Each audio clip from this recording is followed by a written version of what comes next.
Fancy saris, కంచిపట్టు సారీస్ కి ప్రత్యేకంగా పెట్టింది పేరు మన పూర్ణిమ ప్రింట్స్, KPHPN మాదాపూర్. నమస్కారం. కార్తీక పురాణం 24వ రోజు పారాయణలోకి వచ్చాం. బృందాదేవి మోహంలో కొట్టుకుపోతూ దుఃఖంలో మునిగి ఉన్నటువంటి మహావిష్ణువు ఆయన గురించి ముందు భాగంలో చెప్పుకున్నాం. ఇక్కడ యుద్ధ రంగాల్లో ఏం జరిగిందో చెప్తున్నారు. అతిలోకమైన శివశౌర్యానికి చిన్నబుచ్చుకున్న జలంధరుడు పునః ఈశ్వరుని సమ్మోహింపచేయదలిచి మాయా గౌరిని సృష్టించాడు. ఒక రథంపై కట్టివేయబడి నిశుంభాది నిశాచరుల చేత వధింపబడుతూ ఉన్న ఆ మాయా గౌరిని చూశాడు శివుడు. పరమేశ్వరుడైనప్పటికీ మాయలో పడటం భగవంతుడికి కూడా జరుగుతుంది అప్పుడప్పుడు. ఈయనేమైంది, చూసి చూడంగానే ఉద్విగ్న మానసుడైన ఉగ్రుడు యుద్ధాన్ని, తన పరాక్రమాన్ని, కర్తవ్యాన్ని విస్మరించి ఉదాసీనుడుగా ఉండిపోయాడు. అదే అదనుగా జలంధరుడు పుంఖానుపుంఖాలైన 3-4 బాణాలను శివుని శిరస్సు పైన, వక్షస్థలం పైన, ఉదరమందున ప్రయోగించాడు. అయినా జంగమయ్యలో చలనం రాలేదు. అటువంటి సమయంలో అదంతా రాక్షసమాయగా బ్రహ్మదేవుని చేత బోధింపబడిన వాడై కోలుకొనిన పరమేశ్వరుడు జ్వాలామాలాతి భీషణమైన రౌద్ర రూపాన్ని ధరించాడు. ఆ స్వరూపాన్ని చూసేందుకు సైతం శక్తి చాలక అనేక మంది రాక్షసులు పారిపోతున్న వారిలో ఉన్నటువంటి అగ్రనాయకులైన శుంభుడు, నిశుంభుడు వాళ్ళని చూసిన రుద్రుడు పారిపోతున్న వాళ్ళంతా పార్వతి చేతిలో మరణించెదరుగాక అని శపించాడు. మనం తర్వాత దేవీ భాగవతంలో అమ్మవారు శుంభనిశుంభుల్ని వధించింది నీల సరస్వతి స్వరూపంలో అని చెప్పుకుంటాం.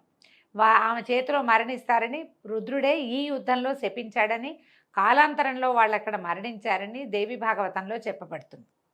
అయితే ఇదంతా గమనించినటువంటి జలంధరుడు బాణవర్షంతో అంధకారాన్ని కల్పించాడు, చీకటిగా చేసేసాడట. ఆ చీకటిని శివుడు తన తపోబలంతో చీకట్లను చీల్చివేశాడు. ఉడికిపోయిన జలంధరుడు పరిఘాయుధంతో పరుగున వచ్చి ఈశ్వరుని వాహనమైన ఎద్దును నందీశ్వరుణ్ణి భయంకరంగా కొట్టాడు. ఆ దెబ్బకు నంది యుద్ధరంగం నుంచి పరుగు తీయసాగింది. దానిని మళ్లించడం సాంబశివుని కూడా సాధ్యం కాలేదు. ఎక్కడ లేని కోపం వచ్చిందట పరమేశ్వరుడికి. వెనువెంటనే సుదర్శన చక్రాయుధాన్ని ప్రయోగించాడు. భూమి ఆకాశాలను దహింపజేసే వేయగలిగేటువంటి వేగవంతమైన ఆ చక్రము చూపర్లను భయభ్రాంతులు చేస్తూ వెళ్ళి జలంధరుని తలని నరికి నేల మీద పడేసింది. అతని మొండెం నుంచి వెలువడినటువంటి మహాద్భుతమైన తేజస్సు ఈశ్వరునిలో లీనమైపోయింది.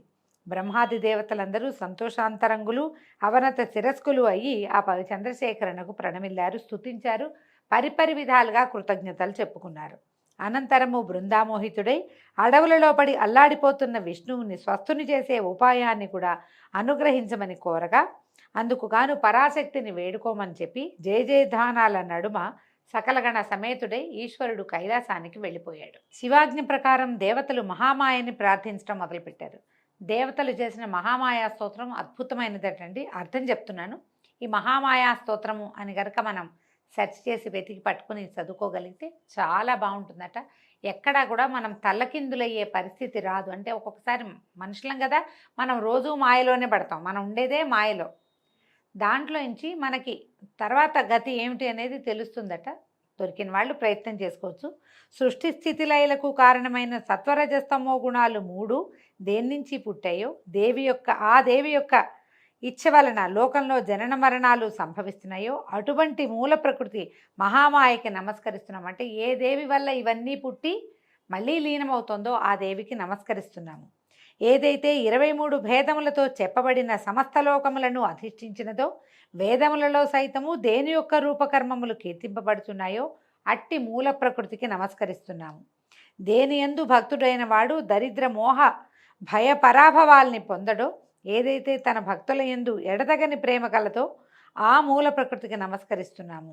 ఆయన ఇలా చెప్తున్నాడు అనమాట. ఈ దేవతలు చేసినటువంటి మూల ప్రకృతి స్తవాన్ని ఎవరైతే ఏకాగ్ర చిత్తంతో త్రిసంధ్యలు 3 కాలాల యందు పఠిస్తారో వాళ్ళు ఏనాడు దరిద్రాన్ని కానీ, భయాన్ని కానీ, మోహాన్ని కానీ, దుఃఖాన్ని కానీ, అవమానాన్ని కానీ పొందకుండా ఉంటారు.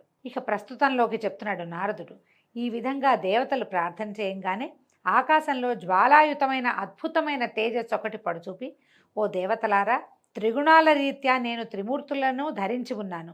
రజోగుణం వల్ల లక్ష్మిగాను, తమోగుణం వల్ల సరస్వతిగాను, సత్వగుణం వల్ల లక్ష్మిగాను, రజోగుణం వల్ల లక్ష్మిగాను, తమోగుణం వల్ల పార్వతిగాను విలసిల్లుతున్నది నేనే. కాబట్టి మీ వాంఛా పరిపూర్తికై ఆ లక్ష్మీ పార్వతీ సరస్వతుల్ని ఆశ్రయింపుడని ఆదేశించి అంతర్ధానమైపోయిందట మహామాయ. దేవతలు ఉమారమ సరస్వతుల చెంతకు వెళ్ళి తమ మనోగతాన్ని వెల్లడించారు. భక్తవత్సలైన ఆ తల్లులు ముగ్గురు వారికి కొన్ని బీజాలనిచ్చి విష్ణువు ఎక్కడైతే మోహావృతుడై ఉన్నాడో అక్కడి బీజాల్ని చల్లమన్నారు. గింజలు ఇచ్చారట. అయితే దేవతలు ఆ బీజాల్ని తెచ్చి శ్రీహరి మోహితుడై పడి ఉన్న బృంద యొక్క చితాప్రాంతం అంతా చిలకరించారు. బృందాదేవి ఒక చోట చితాభస్మంగా మారిపోయింది. ఆమె యోగాగ్నిలో దగ్ధమైపోయింది కదా, అక్కడక్కడక్కడే తిరుగుతున్నాడు ఆమె వ్యామోహంతో. అక్కడ చల్లారట. చల్లితే ఓ పృథుభూపతి, పాతివ్రత్య మహిమా సుశోభితమైన ఈ గాథను ఏకాగ్రచిత్తంతో చదివిన స్త్రీలు కానీ పురుషులు కానీ ఇహంలో సంతాన సంపదను, పరంలో స్వర్గ సంపదని పొందుతారు అని ఈ బృందావృత్తాంతం సంతానదాయకమని చెప్తున్నారు. పునః నారదుడు ఇట్లా చెప్పాడు: ఓ పృథు మహారాజా, పూర్వోక్త విధానంగా బృందాచితాస్థలిలో దేవతల చేత చల్లబడిన బీజాల వల్ల త్రిగుణ శోభితాలైన ఉసిరి, మాలతి, తులసి అనే 3 వృక్షాలు జన్మించాయి. వీటిలో సరస్వతి వలన ఉసిరిక, లక్ష్మి వలన మాలతి, గౌరి వలన తులసి ఏర్పడ్డాయి. అంతవరకు బృందామోహంతో మందుడై ఉన్నటువంటి విష్ణువు తన చుట్టూ చెట్లై మొలిసిన లక్ష్మీ సరస్వతి పార్వతి మహిమల వల్ల కోలుకున్నవాడే అనురాగపూరిత హృదయంతో ఆ వృక్షాలని చూడడం మొదలుపెట్టాడు. అయితే వాటిలో ఆ లక్ష్మీదత్త బీజాలు ఈర్ష్యాగుణాన్వితాలై ఉండటం వల్ల ఆ బీజోత్పన్నమైన మాలతి బర్బరీ నామధేయమై విష్ణువుకి ఎడమైంది. ఆయన విష్ణువు నుంచి పక్కకెళ్ళిపోయిందట. కేవల అనురాగపూరితాలైనటువంటి ఉసిరి, తులసి మాత్రమే పీతాంబరునకు ప్రియకరాలయ్యాయి. తద్వారా విష్ణువు మోహవిముక్తుడై ధాత్రి తులసి సమేతుడయి సర్వదేవతా నమస్కారాల్ని అందుకుంటూ వైకుంఠానికి తరలి వెళ్ళాడు. అందువల్లనే కార్తీక వ్రతంలోని విష్ణు పూజలో ముందుగా తులసిని పూజించినట్లయితే పుండరీకాక్షుడు ఎనలేని సంతోషాన్ని పొందుతాడు. అంతేకాకుండా ఇప్పుడు మాలతి అనేది ఒక తమాషాగా వాసన వస్తుంది. గిన్నె పువ్వులాగా ఉంటాయి, మంచి వాసన వస్తుంది. కోస్తే చిన్నగా పాలు వస్తాయండి. మామూలుగా పాలు వచ్చే ఏ పువ్వులని దేవతా పూజలకి వాడరు, అది పనికిరాదంటారు.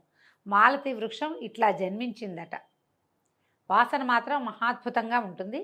దాన్ని పూజలో వాడరు సాధారణంగా. ఈ 2 చెట్లని మనం తులసిని నిత్యము పూజిస్తాం. ఉసిరి కూడా విష్ణుగుణాన్వితంగా ఉంటుందని చెప్తారు. అయితే తులసి మహిమ చెప్తున్నారు. ఎవరింట్లో అయితే తులసీవనం ఉంటుందో ఆ ఇల్లు సరస్వతీర్థ స్వరూపమై విలసిల్లుతుంది. యమదూతలు అక్కడికి రాలేరు. సర్వపాప సంహారకమైన ఈ తులసీవనాన్ని ఎవరు ప్రతిష్ఠిస్తారో వారికి యమధర్మరాజును దర్శించే పని ఉండదు. అంటే నరకానికి వెళ్ళరని, పుణ్యాత్ములై స్వర్గాన్ని పొందుతారని భావం. గంగా స్నానము, నర్మదా దర్శనము, తులసి సేవనము ఈ 3 సమాన ఫలదాయకాలని చెప్పబడుతోంది. తులసిని ప్రతిష్ఠించినా అంటే పాతినా, తడిపినా, నీరు పోసినా, తాకినా, ముట్టుకున్నా, పెంచినా మానసిక శారీరక పాపాలే కాక మాటల వలన కలిగే పాపాలు కూడా మటుమాయమైపోతాయి. తులసి గుత్తులతోటి, అంటే మంజరులు అంటాం కదా, గింజలు రావడానికి ఒక కుచ్చులాగా వస్తుంది, మంజరి అంటారు. ఆ మంజరితోటి, తులసి గుత్తులతోటి శివకేశవుల్ని అర్చించిన వాడు ఖచ్చితంగా మోక్షాన్ని పొందుతాడు అంటంలో ఎటువంటి సందేహం లేదు. పుష్కరాది తీర్థాలు, గంగాది నదులు, విష్ణువాది దేవతలు తులసి దళాలలో నివసిస్తూ ఉంటారు. ఎన్ని పాపాలు చేసిన వాడైనా సరే, ఎవడైతే శరీరానికి తులసి మట్టిని పూసుకుని మరణిస్తాడో అటువంటి వాణిని చూసేందుకు యముడు కూడా భయపడతాడు. అటువంటి వాడు విష్ణు సాయుధ్యాన్ని పొందుతున్నాడంటాము సత్యము సత్యము, ముమ్మాటికి సత్యం. తులసి చెట్ల యొక్క గంధాన్ని ధరించే వాడికి పాపాలు కొంచెం కూడా అంటాం. తులసీవనపు నీడలో పితృశ్రార్థం చేసినట్లయితే అది పితరులకు అక్షయ పదాన్ని ఇస్తుంది. అదేవిధంగా ధాత్రి వృక్షం అంటే ఉసిరి చెట్టు గురించి చెప్తున్నారు. ఉసిరి చెట్టు నీడన పిండ ప్రదానం చేసిన వారి పితరులు నరకలోకంలోంచి విముక్తులవుతారు. ఎవడైతే తన శిరస్సు పైన, ముఖమందున, దేహమందున, చేతులందున ఉసిరి పండును ధరిస్తాడో వాడు సాక్షాత్తు విష్ణు స్వరూపుడని తెలుసుకోవాలి. ఎవరి శరీరంపై ఉసిరిక ఫలము, తులసి, ద్వారకోద్భవమైనటువంటి మృత్తిక ఉంటాయో నిస్సందేహంగా వాడు జీవన్ముక్తుడేనని తెలుసుకో. ఉసిరి పళ్ళని, తులసి దళాన్ని కలిపిన జలాలతో స్నానమాడిన వాడికి తక్షణమే గంగా స్నాన ఫలం లభిస్తుంది. ఉసిరి పత్రితో కానీ ఫలాలతో కానీ దేవతా పూజ చేసిన వాడికి ముత్యాలతోనూ, మాణిక్యాలతోనూ, బంగారంతోనూ ఆరాధించిన ఫలం ప్రాప్తిస్తుంది. అందుకని మనకేం చెప్తారండి, కార్తీక మాసంలో ఉసిరి పళ్ళు దానం చేయండి అంటారు. నిజానికి విరివిగా విస్తారంగా ఉసిరి రాదు, చిన్న చిన్న కాయలు ఉంటాయి, లేతవి. మనకి ఎప్పుడు వస్తాయి ఇవి? మహాశివరాత్రి సమయంలో ఫిబ్రవరి వచ్చేసరికి కానీ మనకి ఉసిరికాయలు గైరుగా బలమైన పండు రాదు. ఇప్పుడు లేత పండు దానం చేస్తే అంత విశేషమైన ఫలితం లభిస్తుందని చెప్పలేమండి. ఈ సమయంలో లభించేవైతే మనకి ఏమంటారు, హైబ్రిడ్ కాయలే కనిపిస్తాయి. కానీ తులసి మంచిదని చెప్తుంది, ఉసిరి మంచిది అని చెప్తున్నారు అంతే. సూర్యుడు తులాగతుడైన కార్తీక మాసంలో చేయబడే యజ్ఞయాగాదులు, తీర్థ సేవనాలు విశేష ఫలితాలను ఇస్తాయి. సమస్త దేవతలు, మునులు కూడా ఈ కార్తీక మాసంలో ఉసిరి చెట్టుని ఆశ్రయించుకుని ఉంటారు. అందుకని మనకి విశేషంగా ఏం చెప్తారు, ఈ సమయంలో చేసేటువంటి వనభోజనము ఖచ్చితంగా ఆ వనంలో ఎక్కడైతే భోజనం చేస్తామో అక్కడ ఉసిరి చెట్టు ఉండాలి. ఉసిరి చెట్టు పాదాల దగ్గరే మనం చెట్టు నీడనే సాలగ్రామార్చన చేసుకోవాలి, విష్ణు ఆరాధన చేసుకోవాలి, శివాభిషేకం చేసుకోవాలి, సాలగ్రామ దానం చేయాలి, ఆ చెట్టున్న వనంలోనే మనం భోజనాలు చేయాలి. ఇలాంటివి హరిభజన చేయటము ఇవన్నీ విశేషంగా చెప్తారు. మన అవకాశాన్ని బట్టి తప్పకుండా జరుపుకోవచ్చు. ఈ నెల ఏ నెలలో అయినా సరే ఎవడైతే ద్వాదశి నాడు తులసి దళాలను, కార్తీక 30 రోజుల్లోనూ ఉసిరిక పత్రిని కోస్తాడో వాడు నింద్యాలైన నరకాలనే పొందుతాడు. అంటే ఏమిటి, కార్తీకంలో ఉసిరి పత్రి కోయకూడదు అని చెప్తుందండి పురాణం. కోయకూడదు. పైగా ద్వాదశి రోజున కూడా తులసి దళాలు కోయకూడదట. మిగిలిన అన్ని రోజుల్లో పర్వాలేదు, కానీ ద్వాదశి నాడు తులసి దళం కోయొద్దు, ఇదొకటి. తర్వాత కార్తీకంలో 30 రోజులు ఉసిరిక పత్రిని కోయకూడదు. మనం ఏం చేస్తాము, ఈ క్షీరాబ్ది ద్వాదశి నాడు ఉసిరి చెట్టు ఏం పెట్టుకుంటామని బజారంతా ఉసిరికి చెట్టు కొమ్మలే, ఇంతంత కొమ్మలు కాయలతో ఉన్నవి, లేత కాయలు చక్కగా ఉంటాయి, వాటితోటి కొమ్మలు తెచ్చి పెట్టుకుని చేసేసుకుంటున్నాం. చాలామంది చేస్తారు.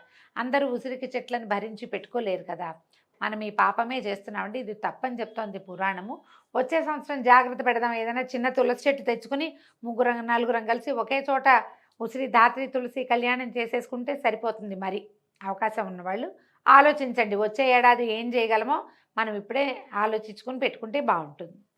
ఎవరైతే కార్తీకంలో ఉసిరి చెట్టు నీడన భోజనం చేస్తాడో వాడి యొక్క 1 సంవత్సరపు దోషం తొలగిపోతుంది. ఉసిరి నీడన విష్ణు పూజ చేస్తే అన్ని విష్ణు క్షేత్రాల్లో, అంటే 108 దివ్య దేశాల్లోనూ విష్ణు పూజ చేసిన ఫలితం లభిస్తుందట. శ్రీహరి లీలల్ని, మహిమల్ని చెప్పడానికి ఏ ఒక్కరికి కూడా ఎలాగైతే సాధ్యం కాదో, అలాగే ఈ తులసి ధాత్రి వృక్షాల మహిమల్ని చెప్పడం కూడా చతుర్ముఖుడైన బ్రహ్మకు కానీ, సహస్రముఖుడైన శేషుని కానీ సాధ్యం కాదు. ఎవరైతే ఈ ధాత్రి తులసి జననగాథని ఎవరు వింటున్నారో, వినిపిస్తున్నారో వాళ్ళు కూడా తమ పాపాలని పోగొట్టుకున్న వారే తమ పూర్వులను కూడి శ్రేష్టమైన విమానంలో స్వర్గాన్ని పొందుతున్నారు. దీంతో 24వ రోజు పారాయణ పూర్తయిందండి. ఈరోజు కార్తీక సోమవారం, ఆఖరి సోమవారం కాబట్టి దీపారాధన చేసుకునే వాళ్ళు, దీపదానం చేసేవాళ్ళు, ఉపవాసం ఉండదలుచుకున్న వాళ్ళు, దేవాలయంలో దీపాలు పెట్టదలుచుకున్న వాళ్ళు ఎవరైనా సరే ఈ ఆఖరి సోమవారాన్ని సుసంపన్నం చేసుకోండి. రేపు ఉదయం మళ్ళీ 25వ రోజు పారాయణతోటి కలుసుకుందాము. నమస్కారం.